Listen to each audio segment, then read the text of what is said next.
Bincy here. Today I'm back with community health nursing. I hope you all are fine. So in this session we'll be discussing about a unit that is epidemiology and communicable disease. Okay, just having a brush up about the terminologies. Epidemiology is a word which is derived from a Greek word. Okay, so when we divide the word epidemiology, epi means upon. Okay, demo means people, and logos means study. That means it's simple, it's the study upon the people.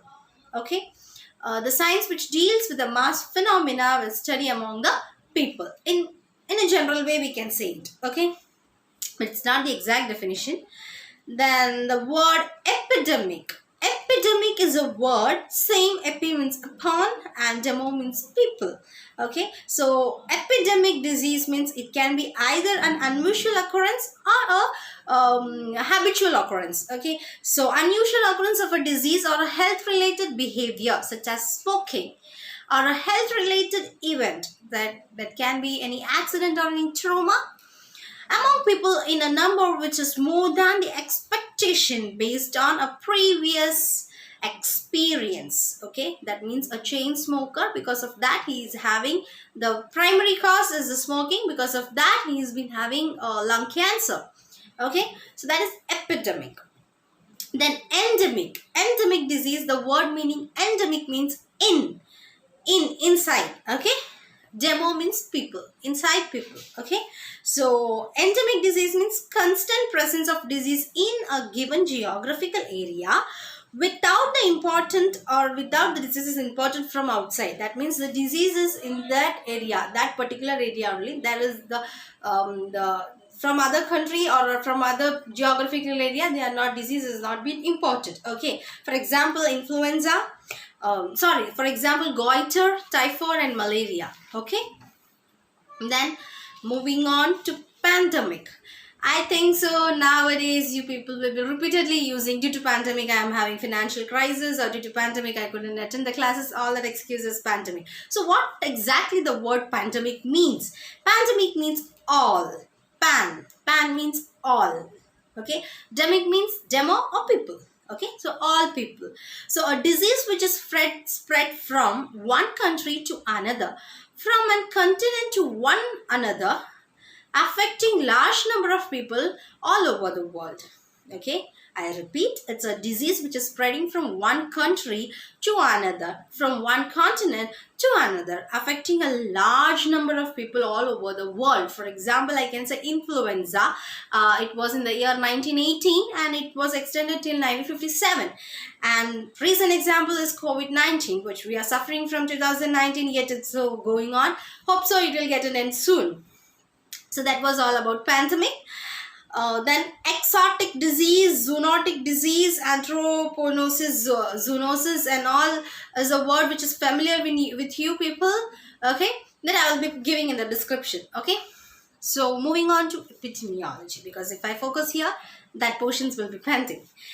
So what is epidemiology? It's a study, as we said, epi means upon, study upon the people.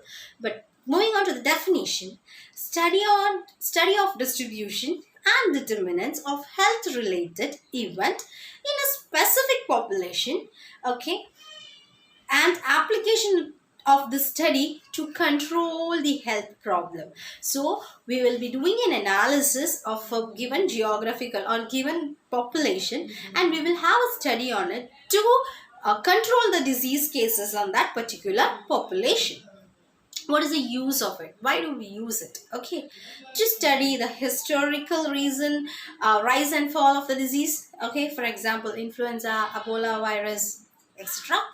Then community diagnosis. See, usually in medical surgical, or usually in hospitals, what we do is, like, once a person complains, okay, to us, we first diagnose it, then we plan it, what medication should be given, we implement it by giving it, and moreover we evaluate it, whether this medication is applicable, whether that is decreasing or not. Yes, right? But in community, if all the community people are attending with the same problem, that means you have to study what is the exact root cause of it. It might be due to the water, drinking water, or it might be due to certain mosquitoes, Okay, so we have to work on it. You have to plan it, you have to implement it, and you have to evaluate it whether this diagnosis is right. Can you go with it, or you it's contradicting? Okay, then um, moving on to the epidemiological triad. When I say triad, you have to just assume a triangle in your mind and three ends. The one end is dealing with environment, and the second one is agent, and third one is host. Okay, so epidemiological triad means it's just imagine a triangle. The one end will be environment, then agent, then host. Okay, three corners of a triangle. Environment is being two types of environment, that is internal and external. Okay, external is again divided into three, that is physical, biological, and psychosocial. Okay, I'm not going deep into it. Okay, just you just have to know the names and all. Fine. Then uh,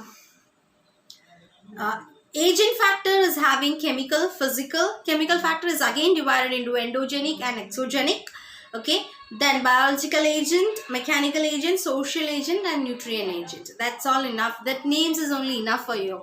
Okay, then oh yes, if you need explanation, please get back to me. I'll give explanations for you people.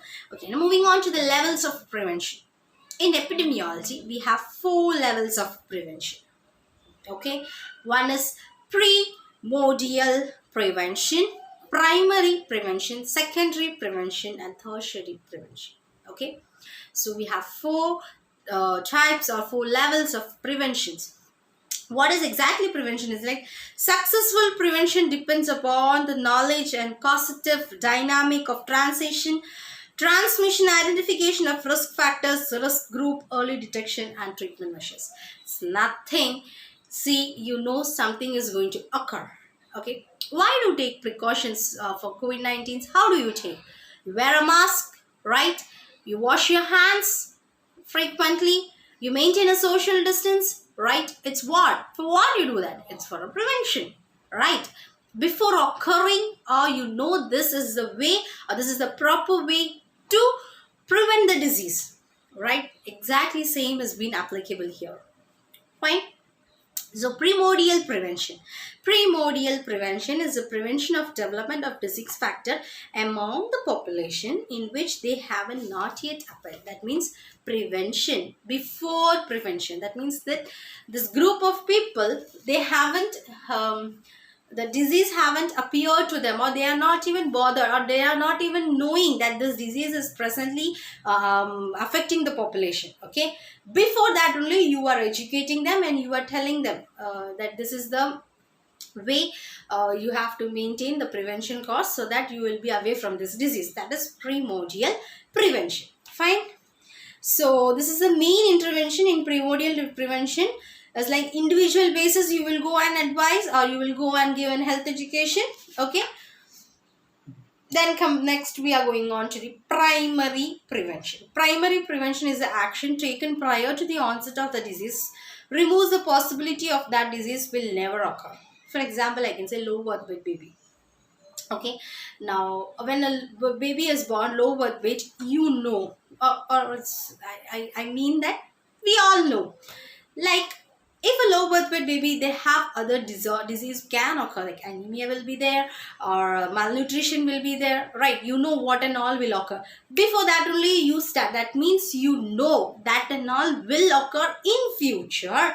So priorly you are taking action before the onset of the disease. That is known as primary infection. Oh sorry, primary prevention. Fine.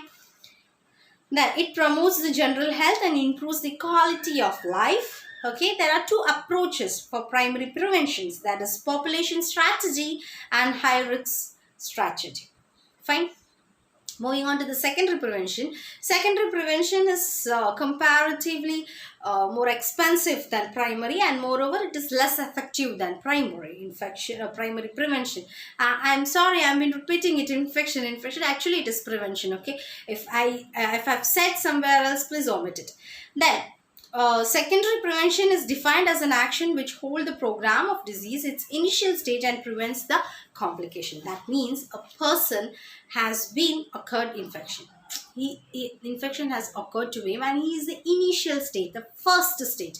Okay, then the complication is very far from it. Know that this disease has been just started giving immediate treatment for them, right? Giving immediate medicine for them, and we are avoiding the complications which can occur in that patient, and also we are avoiding the disease to go to progress or to go to the second stage. From initial stage itself we are going to do the treatment. Okay, and giving an adequate intervention or specific intervention and early diagnosis and adequate treatment. That is all about secondary prevention.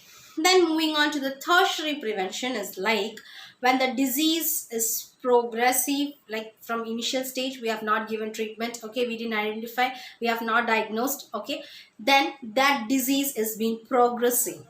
Okay, from the initial stage it has been progressing or it's getting advanced into the early stages, it is still possible to accomplish prevention. That means, see, certain stages you might be heard in the movies or anyone priorly or somewhere you might be heard, the doctor might be saying like, if you would have brought a little earlier we could have done something, or this is the last stage, we can't do anything, right?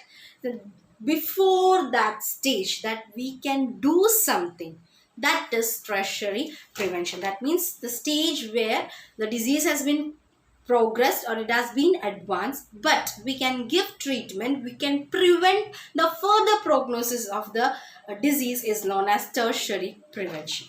Okay, now moving on to the mode of transmission. Okay, mode of transmission is broadly divided into direct and indirect. That is divided into two, that is direct and indirect. Direct means either through like droplet infection or direct contact, giving shake hands and all. Okay, then contact with soil, inoculation with skin and mucosa, or transplants placental. Okay, so these are all direct route of transmission or mode of transmission.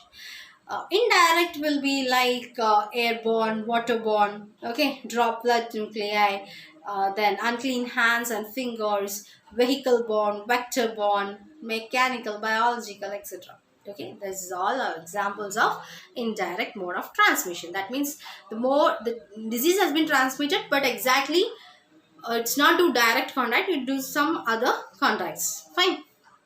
Then we are going for the measurement of epidemiology. Epidemiology can be measured in its mortality rate. Mortality is nothing other than the disease condition in a population or in a given geographical area.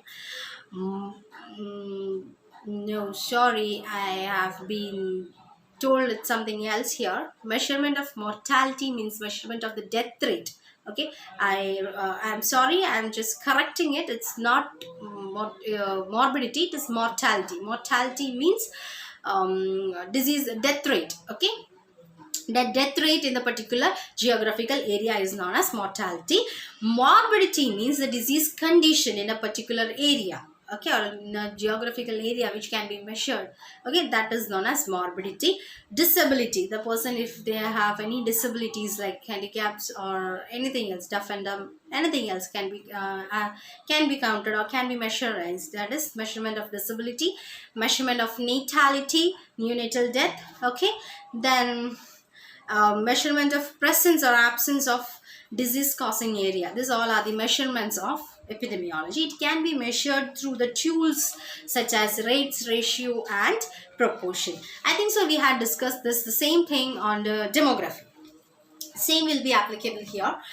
Moving on to the epidemiological studies. See, I don't want to elaborate it more because it's already time limit is getting. So I will just tell you in a very basic idea of it. Like, what do epidemiological studies? They are different studies. Like, it has been divided into two. Okay, one is observational studies and then one is experimental studies. Observational study is nothing we observe. Okay, we'll see whether why do this occur, why do this only group of people is occurring, what is the cause of it, what is the root cause, okay, what is the prevention can be done, what are the medication, and which group, age group is being affected. We usually, you might have seen, researchers have said that men at the age of 15 to 25, female at the age of 15 to 25, 55 to 25, all these age groups, they say no, that specifically they will have a study. They make groups as per the age, okay, and then they will study. Fine, that is observational studies. Okay, then analytical study is nothing. In a group, only in a group of people, if suppose they had 50 group of people, we'll divide it into two, like for 25 and 25.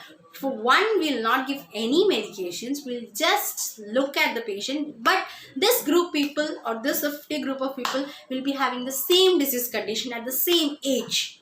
Okay, not different age, same age. Okay, and then for one particular, like 25 people are there, for them you will start giving medicines. Okay, for them no medicines, only you will be just observing them.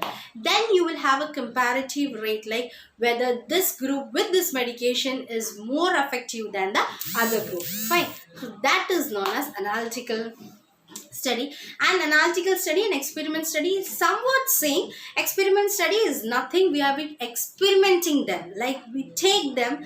Okay, we make like for 100 people we take them for 100 days or something, and for that day we will be testing the medications on them. For example, I can say for COVID-19 pandemic occurred in our country, right? So that time we do, all the researchers had a research on it before giving the vaccine, right? They had done several studies, have they have come across or come across to several studies, and then only the vaccine has come out, right? The same process is experimental epidemiological study. Fine, so this was all about epidemiology of communicable disease. I hope you all understood. I wish everyone a good day. Take care, bye.